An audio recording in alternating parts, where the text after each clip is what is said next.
মহানগর আওয়ামী লীগের আসন্ন সম্মেলনকে সামনে রেখে নতুন বিরোধে জড়িয়েছেন চট্টগ্রামের বর্তমান ও সাবেক মেয়র। সাংগঠনিক ব্যর্থতার দায় চাপাচ্ছেন একে অন্যের উপর। দুই নেতা বিরোধে দলের নেতাকর্মীরা বিব্রত। এদিকে দুজনের দ্বন্দ্বের মাঝেই আগামী অক্টোবরে চট্টগ্রাম মহানগর আওয়ামী লীগের সম্মেলন বাস্তবায়নে কাজ চলছে।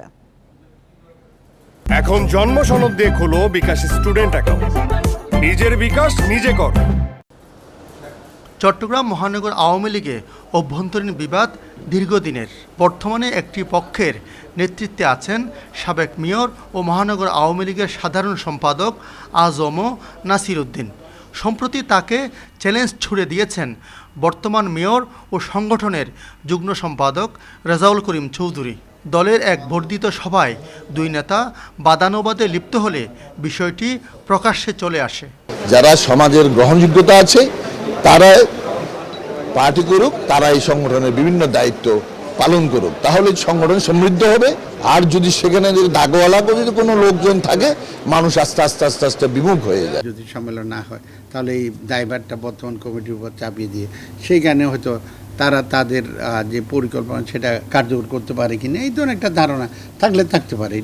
দুই শীর্ষ নেতার প্রকাশ্য বিরোধে সংগঠনের নেতাকর্মীরা বেশ বিব্রত। আওয়ামী লীগ একটা বিশাল বৃহত্তর সংগঠন, এখানে এটা থাকবেই, তবে রাজনীতিটা সুষ্ঠু ধারায় যেভাবে যেতে হবে এবং সেই দিকে চিন্তা ভাবনা করে কিন্তু আগামীতে কমিটি হবে।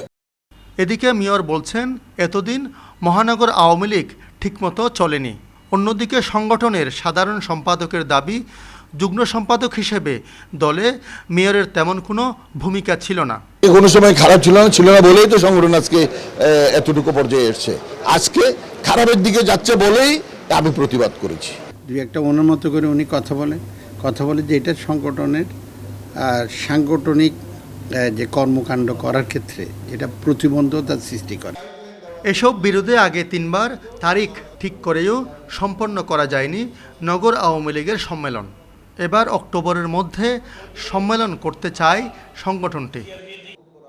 আলমগীর সবুজ, ইন্ডিপেন্ডেন্ট নিউজ, চট্টগ্রাম।